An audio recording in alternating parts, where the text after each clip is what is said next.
Well, hello there. How about we go ahead and make a classic? Since it's soup season, how about we go ahead and make some chicken noodle soup? Shall we? Okay, first thing you want to do is take some celery and you're going to magically go and dice that up. Just like that. You want to come just like that, little small dice. Next, next thing you want to do though is take your carrots and then cut them the same way. You want them to look just like this. You want everything to be nice and consistent, otherwise things won't cook evenly. And next you want to do is just take a whole onion and then dice it the same way. Just like this. You want your onions to look just like this. And I don't know if you can really see this, but now everything's all diced though. This is what you're going to want to call your mirepoix in culinary terms, which basically means means a French base that you use in stuff like stocks, soups, stews, the whole 9 yards. Like for example, if you're making a chicken stock, while you're simmering your bones in water, you're going to want to add some celery, onion, and carrot into it. So like those three things make a great component for your mirepoix. So next what we're going to do is, alright, next thing I did though was I went ahead and cut some rosemary, some thyme, and some flat-leaf parsley. And just kind of cut it up just like this. Now this though will help really enhance your chicken noodle soup while you're simmering it. Which we'll get to that step here in a little bit. So the next thing you want to go ahead and do is, alright, the next thing you do is you take your chicken thighs and just cut them to real small pieces. You can go ahead and use a chicken breast if you want, or a rotisserie chicken. But sometimes I like to use chicken thighs because dark meat's got a little bit more flavor, and you can cook it yourself. You can add more seasoning.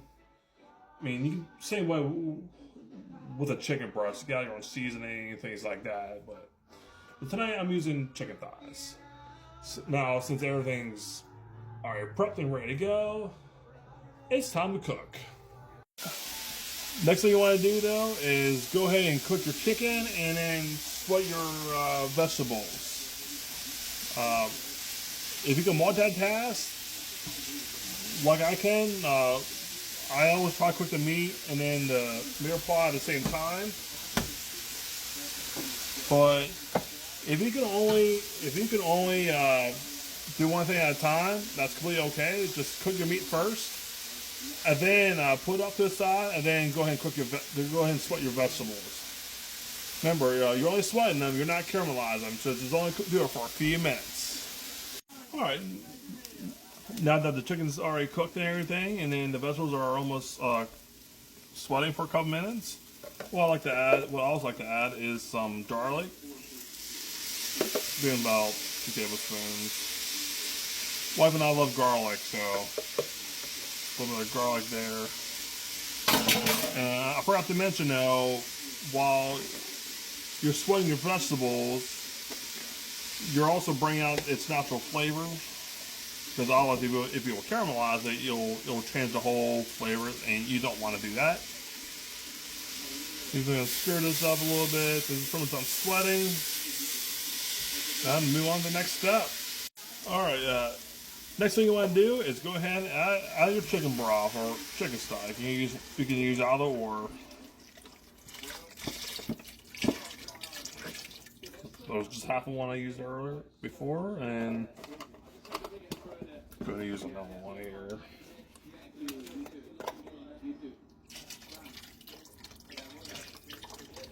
Just add that in.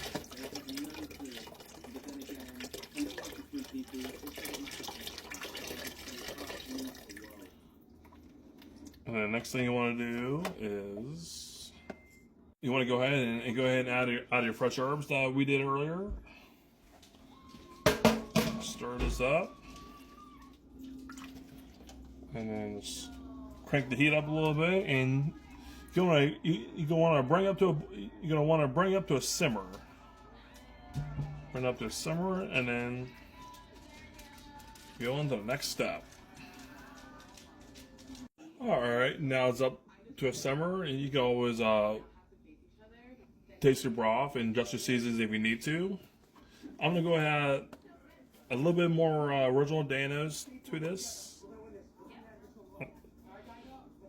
One good thing about original Danos is it's got low salt, no sugar.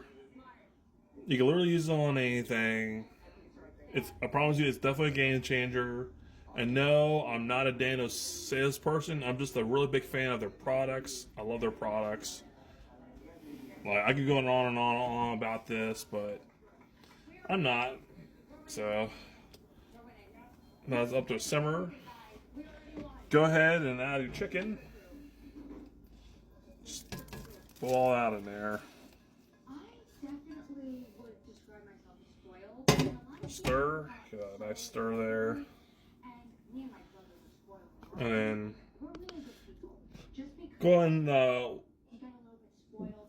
let this simmer for a few minutes though, and then we'll go ahead and add our noodles. Alright, next we want to go ahead. Alright, fine. You can add just a little handful of your egg noodles.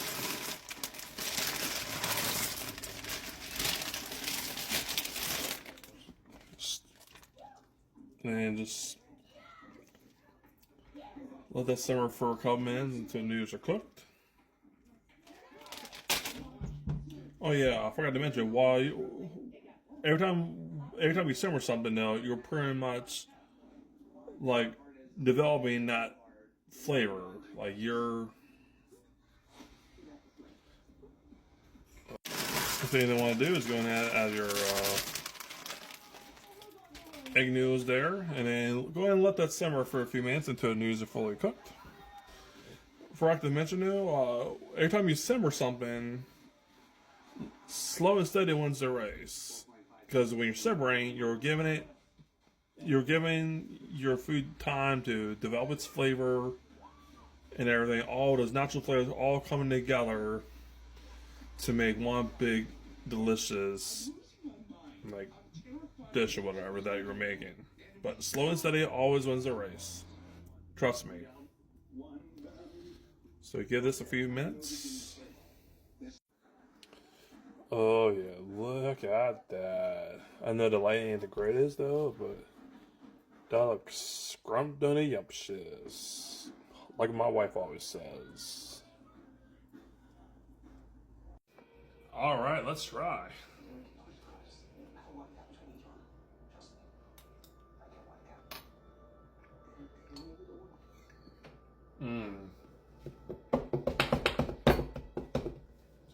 Oh my god, that was so good. The vegetables were cooked perfectly. The flavor, the broth is so rich in flavor. Oh my god, so freaking good. Ugh. Definitely recommend trying this recipe out. You'll thank me later, trust me.